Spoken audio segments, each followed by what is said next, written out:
সাধু সঙ্গ সর্বশাস্ত্রে কয়, লবমাত্র সাধু সঙ্গে সর্বসিদ্ধি হয়।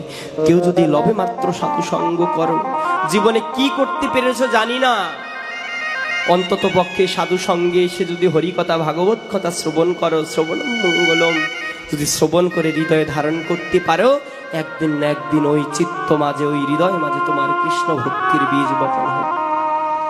আরে কি হবে টাকা পয়সা অর্থ করি সম্পত্তি দিয়ে?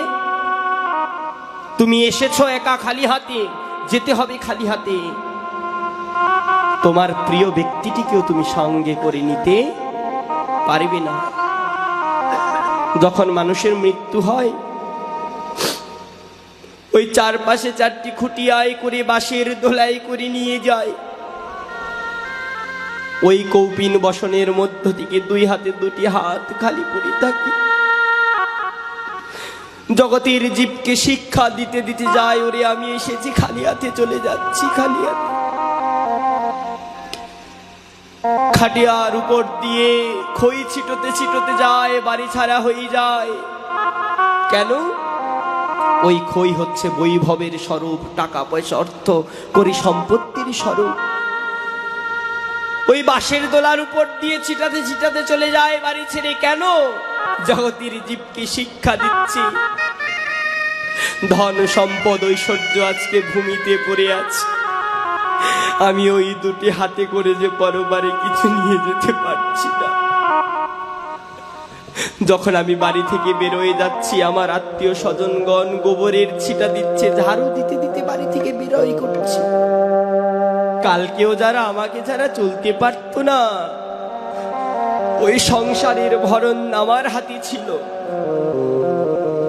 আজকে যখন আমার ওই দেহ ছেড়ে প্রাণ পাখি চলে গেল, আজকে আমি এতটাই অপবিত্র, এতটাই অশুচি হয়ে গেলাম, আমাকে বাড়ি থেকে বের করার সময় গোবরের ছিটা দিয়ে ঝাড়ু দিতে দিতে নিতে নিয়ে যাচ্ছে।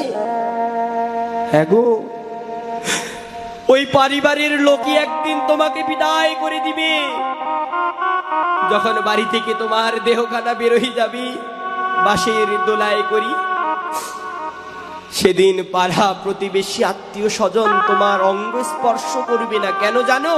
তোমাকে ছুঁইলেই স্নান করা লাগবে। তাহলে কিসের এত অহংকার? যেই রূপে এসেছি সেভাবেই চলে যেতে হবে। একমাত্র আপন হচ্ছে শ্রী গোবিন্দ। আমার কোনো চিন্তা করার দরকার নাই তো।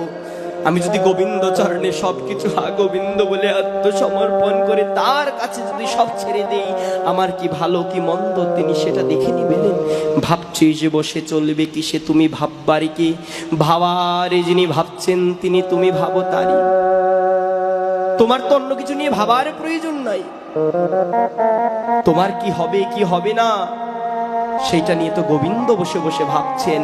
তোমার কর্ম হচ্ছে শুধু ওই প্রাণ গোবিন্দকে স্মরণ করা, প্রাণ গোবিন্দকে ডাকা, আর ওই কৃষ্ণ নামের জোয়ারে ডুব দেওয়া।